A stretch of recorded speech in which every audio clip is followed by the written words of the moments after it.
Hey, today we're writing a resume. I'm going to talk about what you need to do and the information that you need to gather to write a resume. We're going to spend today and tomorrow writing notes, and then the day after tomorrow, we'll actually put the information into a resume. Today's standard are creating business letters, memorandums, reports, tables, and resumes, and formatting business letters, memorandum, reports, tables, and resume. The objective is that by the end of the period, your student will be able to collect the information needed to write the address, objective, and jobs on a resume. So what do we need to start? We need to collect the information that we're going to need to put into our resume before we sit down so we don't have to get up a million times while we're writing our resume. The contact information that you will need is your full name, address, phone number, and email. This gives the company several ways to contact you.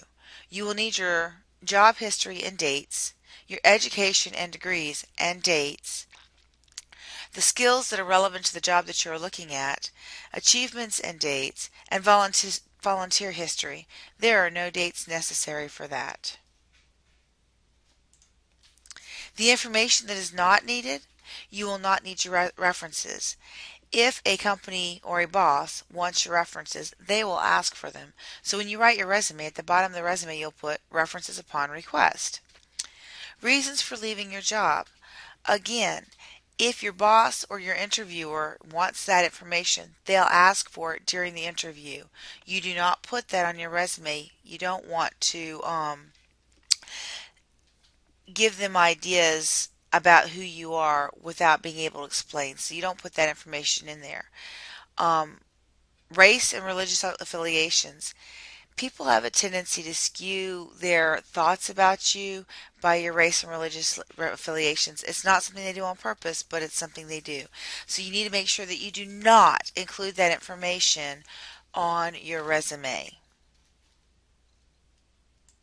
This is your note sheet. As we're going through the PowerPoint presentation, there will be times when I'll stop the video and I'll say, okay, you need to go ahead and put this information into your note sheet. What information should not be on a resume? Well, that information I just gave you should be listed right there. So go ahead and list it right there. Also notice that as we go along, that I'll be having you stop the video and fill in some information on here. So what some of the information you need to do? No. Do resumes have one set format? No, they do not. As we go along in working on our resumes, you will be picking out different formats. Alright, so at this time I'm going to go back to the video. Alright, so the next bit of information that we need to do. You need an objective. You need an objective. Why are you looking for a job? Specifically, this job. Alright, and by meaning that is to say that every resume should have a different objective on it. You use your objective to tailor your resume to the person you're giving it to or the job that you are trying to get. Remember, without an objective, your potential employer may not take you seriously. Let's take a look. What I want you to do for your objective, I want you to think about what kind of job or career you're looking into having when you grow up and write an objective to that. Why do you want that job? What do you bring to the table for your prospective employer? All right, let's talk about your personal information. Your personal information would be your full name, your address, your phone number, and your email. Full name. You want to give your first, middle, and last name. That will differentiate you from anybody who might have a similar name. For instance, if your name is Jonathan Brown and somebody else looking for your same job is also named Jonathan Brown, chances are very good that you won't have the same middle name. So you need to make sure that you put your full name. All right. Your address, that is where you are living now. Even if you're getting ready to move, you want to put where you're living now. Now, if you already have your new address, then put that new address if you think you're going to actually be at that address before your boss tries to contact you. If you don't know what your new address is going to be, when they call you in for the interview, you can always give them that information at that time. Phone number. That will be any and all of the phone numbers that you have, because remember, you're looking for a job. You want them to have every way possible for them to contact you. So if you have a home number and a cell number, give them both your home number and your cell number and an email address. Like with everything else, some people prefer to email over call. So make sure that you include your email address as well. Make sure you include every way that a boss has to contact you that you possibly can, so that you can make sure that your boss has a way of contacting you about this job that you want. All right, so the next thing we need to do after we get our objective and our address and stuff on our resume is we need to then collect our job information. Job information on a resume typically goes from your current job to your oldest job. So if I were writing a resume, I'd start with teacher at Alice Drive Middle School, and then I would go to teacher at Chestnut Oaks Middle School, then I would go to my Blue Cross Blue Shield job, and so on and so forth. So I'd go backwards in time. For your job history, you need to have the name of the company that you are working for, the city and state that company is in, the dates that you worked there, your job title, and for the purposes of the assignment, 3 of your duties in that job. All right, for instance, here you have St. John's Animal House, located in Sumter, South Carolina. The job went from 2005 to present, so I've been at this job for 6 years. I was a pet sitter, so I provided pet sitting services, including dog walking, feeding, and yard care to this. Okay, let's go back and look at that last page on your notes again and take a look at some of the questions. Why do you need to have an objective on your resume? This gives your boss an idea of why you'd be good for the job and what you bring to the job, as well as why you want that job. Should you use the same resume for every job you apply for? No. Why or why not?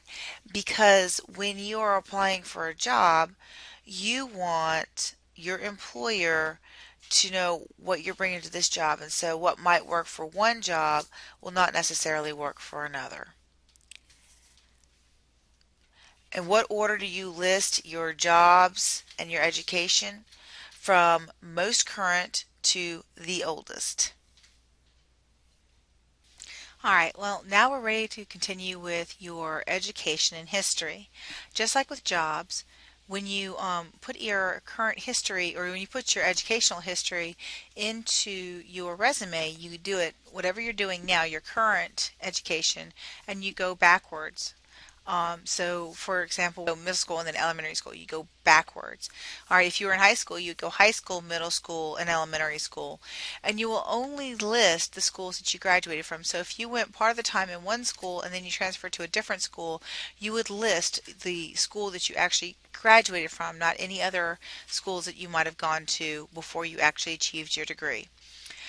Something else to keep in mind is that when you are enrolled in a school to get a particular degree program, then you can list that school as well while you are still attending. You just need to make sure that you put your expected graduation date. So if you are attending school now, then you would put graduating May and then the year that you graduate. For instance, this year is 2011, 2012, and so you'd be graduating expected May 2012. All right. So what I want you to do is to take a look at your assignment and go ahead and put your education in. Something else to keep in mind when you are listing your education, you need to make sure that you spell out the school that you're attending. Like if you're going to Alice Drive Middle School, you would spell out Alice Drive Middle School. Okay, now we're going to talk about the kind of skills and hobbies that you would need for your resume. These skills and hobbies need to make you look good. They're yet another thing that you're going to have that makes you look good. Your skills are something that your prospective employer needs to know about what you can and cannot do. These skills need to be specific to the job that you're trying to get. The next thing you need to make sure that you have on your resume is any kind of awards and achievements that you have earned. Remember, with awards and achievements, you earned them at a specific time. You got them on a specific date. And so when you put those awards and achievements down, you need to say on what date you earned those awards and achievements. And if you've earned them more than once, just list the dates again and again. You don't need to keep listing the award over and over again. If it's like an academic award, honor roll type achievement, you can list the years in succession. You don't have to list them year by year, but as a group of years. Points about a resume that you need to know. You need to make sure that you edit your resume to include the information and format needed. All right. Also, your resume should be formatted, or sorry, you should include information that is specific to the job that you are looking for. All right. So not all your resumes are ever going to look the same. The information listed in this PowerPoint is necessary. However, there are many different formats that you can use.